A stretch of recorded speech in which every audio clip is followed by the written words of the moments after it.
A ponytail is always a go-to when you don't want to wash your hair, but you still want your hair to look really cute. Today on My Friend Sherry, I'm going to show you the easiest way to create a ponytail on someone else. The first step is to make sure you have the hair going in the direction that you want, meaning I'm going to use a little bit of product just to wet down the root area, because if Sherry's hair is going this way and I try to pull it back, what I'll end up getting is a lot of lumps and bumps. So if you first just spray some product in, and even upside down, you're gonna wanna massage the root and get it going in the right direction. Today I'm using volumizing tonic, but you can be using any sort of wet spray, even water, because what you need to do is break down the physical bonds of hair so you can reset them in the direction that you want. Step 2, you're gonna blow dry the hair in the direction that you want.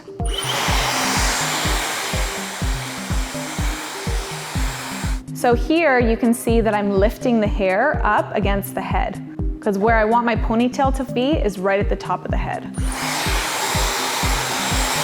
I'm really just making sure to get the outside edge nice and smooth. That's where it matters the most. In the middle, I'm gonna have enough tension to pull that hair tight.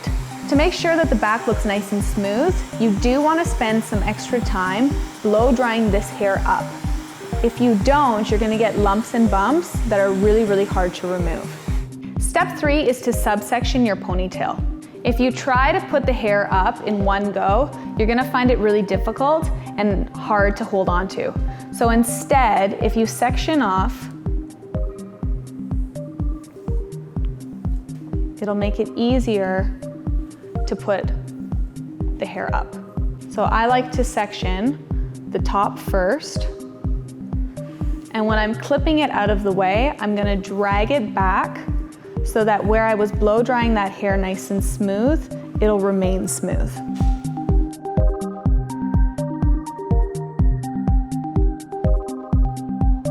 For the second section, I'm gonna take it from just at the ear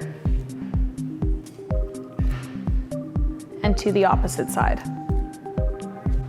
This piece will become the base of the ponytail.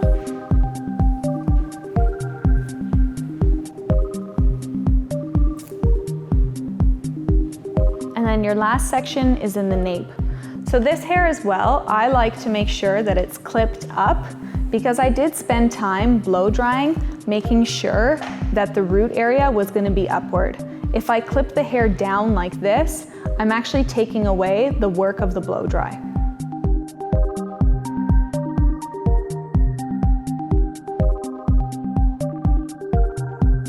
One thing I do recommend for hairdressers to use, or if you're going to be doing a ponytail on someone else, is to purchase elastic cord. You can cut it into pieces like this, and it'll make it easier to tie the hair, versus working side to side with a pre-tied elastic. I've unclipped my middle section. This is gonna serve as the base of the ponytail. So it's really important that I place my hand in the center of Sherry's head.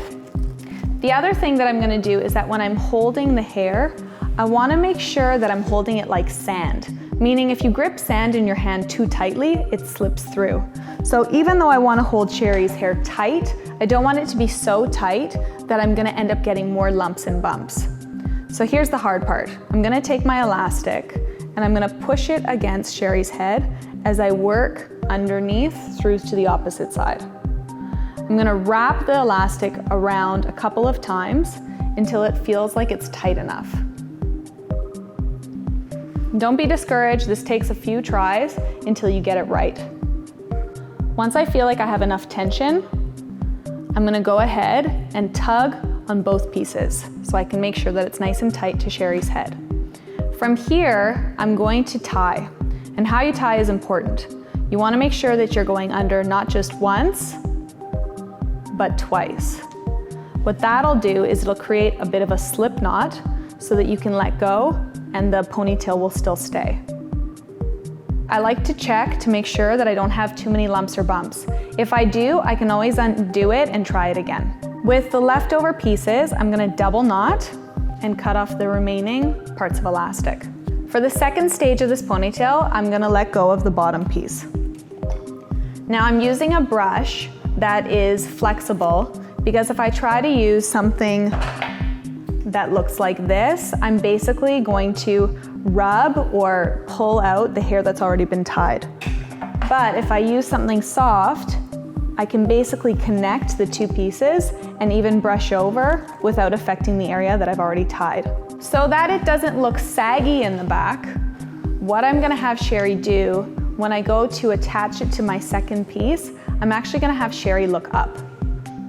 What that does is it decreases the tension that we have in our neck, and so when Sherry looks up eventually, after I've tied, it'll sit really nice and taut. So going around a couple of times until I feel like I've got it nice and tight. Once, twice, and pull, and cutting off the remainder of the elastic. If at this point you feel like you have some disconnection or some lumps and bumps, you can use a large tail comb and help push some of those bumps underneath your elastic. The last piece is the top. It's the easiest piece to tie in. What you want to make sure of though is that you're combing that hair straight back. So once again, adding in to my ponytail that's sitting underneath. And this time I have my hand on top. What that does is it creates a really nice tight seal. And if I was using a regular elastic band, I'd have to be lifting my hand off of Sherry's head back and forth. Whereas with elastic cord, you can see how I can easily tie it around. And again, going under twice, giving a nice pull, and then knotting it one more time, and then cutting off the remainder.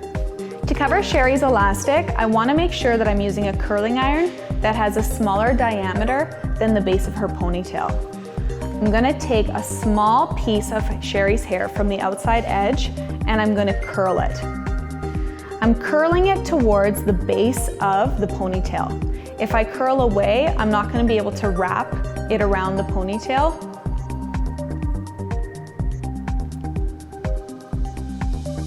And I'm making sure that it's sitting flat on my curling iron, meaning I'm not twisting this hair. It's laying nice and flat. And once that's nice and hot, I'm gonna slide it off carefully, because I also wanna make sure that this piece of hair is going to cool in the set formation of a curl. So just pinning it nice and close and making sure that it'll cool. From here, I'm going to smooth out Sherry's ponytail. You could also curl it, but today I've decided that a nice smooth ponytail will look nice. And I'm just clipping that hair out of the way, but being careful to not affect the hair that's underneath. So just working with flat iron and comb. I'm gonna smooth that hair right out and even give a tiny bit of curl towards the end. Before I use the little piece of hair to wrap around the elastic, what I like to do is just double check that I have the top of my ponytail really nice and smooth. So again, using a really narrow comb like this or a tail comb, both will do the job. After going through with the tail comb, I then like to use this narrow boar bristle brush. And I like to spray it with the Brilliant Medium Hold Hairspray from Aveda. And then like magic, I can smooth down any of those little baby hairs. So now we're gonna wrap the elastic. So we're gonna uncoil our really tight curl, and we're literally just gonna wrap it around the base, starting from the outside edge and slowly moving closer. And because this piece of hair has been curled tighter than the base of the pony, it's basically gonna just strangle the base of the ponytail. And there's no need for me to use any sort of pin. If you want and you're afraid, you can always use a little bit of hairspray and finish off the edge. And there you have it, a perfect, beautiful, smooth, fast ponytail.